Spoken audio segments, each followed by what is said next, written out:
মিম ভাই ই কি মস্কারি করতে লাগবে না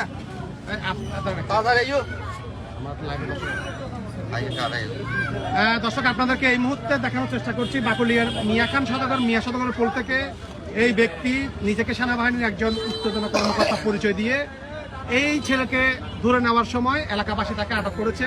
সে নিজেকে একজন সেনাবাহিনীর সদস্য পরিচয় দিয়েছেন এবং তার টিম আছে, তার গাড়ি আছে বলে এমন সময় এটা হলো যে সাবান ফ্যাক্টরির মুখে থেকে একজনকে আটক করে নিয়ে সন্দেহভিত্তিক এলাকাবাসী সহ এখানে যারা লালুমাঝির বাড়ির মুরব্বীরা আছেন সবাই আসলে বাস্তব জানার জন্য তাকে আটক করেছে, না হলে তাকে এলাকাবাসী গণপিটানি দেওয়ার চেষ্টা করছিল। যারা আছেন এলাকার আমাদের গুলজার মামা সহ এবং আনোয়ার মামা সহ তাকে উদ্ধার করে এই মুহূর্তে হেফাজতে রেখেছেন। আমরা জানতে চাইবো প্রকৃত ঘটনাটা কি। আসলে আমাকে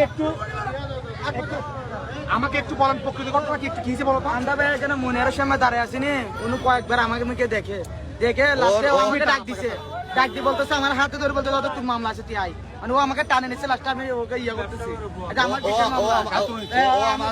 ছিল। আচ্ছা আপনি যদি আমাদেরকে বলেন কি জানলেন এবং আমরা তো দেখছি ওনাকে অনেকে মারার চেষ্টা করছে, কি না লোকজন ওকে ধরছে, ধরার পরে বলতেছে উনি পরিচিত দিচ্ছে সেনাবাহিনীর লোক। তারপর আমি এসে চাষ করলাম, ওনার কার্ডটা কোথায়? যদি আপনি প্রশাসনের লোক হয়ে থাকেন তাহলে আমাদেরকে কার্ডটা দেখান।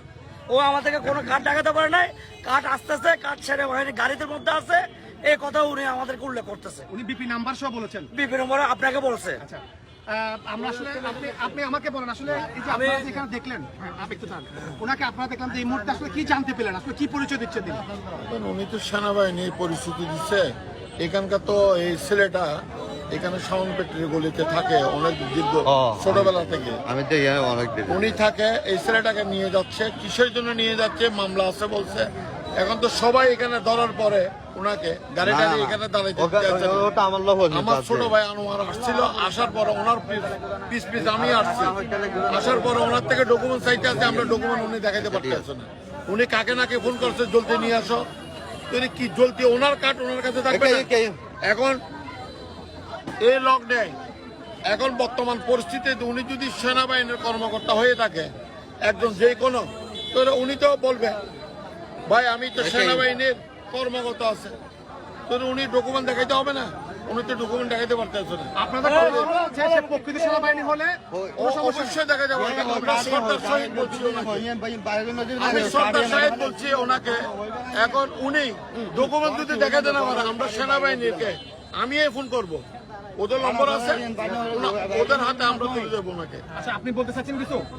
হ্যাঁ বলেন। আমি আজ থেকে আধা ঘন্টা আগে আমি সকুরিয়ার থেকে আসছি 7 দিন ব্যবসার মাল কাটার জন্য। উনি আমি সিএনসি থেকে নামছি, আমাকে ওরা হামলা দিয়েছিল আধা ঘন্টা আগে, আমার ওর হামলা দিয়েছিল। সঙ্গে ধাক্কা খাইছে, সঙ্গে ধাক্কা খাইছে। উনার সাহসে মনে হয় আমাকে কিছু এরকম বলার জন্য সাহস পাই না মনে হয়। চোখে দেখা গেছে আধা ঘন্টা আগে। আমি এই পর্যন্ত ঘুরে এলাম মিয়াখান মার্কেট, ব্যবসা করি আমি। মানে উনি আমার চোখে ধাক্কা খাইছে, আমার বই লাগছে।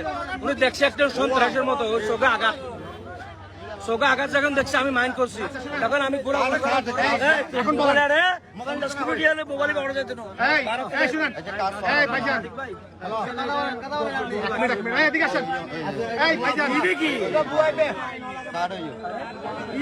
একটু কথা বলেন না। এই নাম শফিউল বসে আপনার নাম কি? হ্যাঁ আপনার নাম কি? হ্যাঁ বছর সেনাবাহিনীতে কত বছর চাকরি করেন? এখানে থেকে 15 বছর থেকে সেনাবাহিনীতে 15 বছর ধরে আছে। হ্যাঁ, আচ্ছা এর অ্যান্সার হিসেবে মানে আমরা ডিডি হিসেবে থাকি এখানে।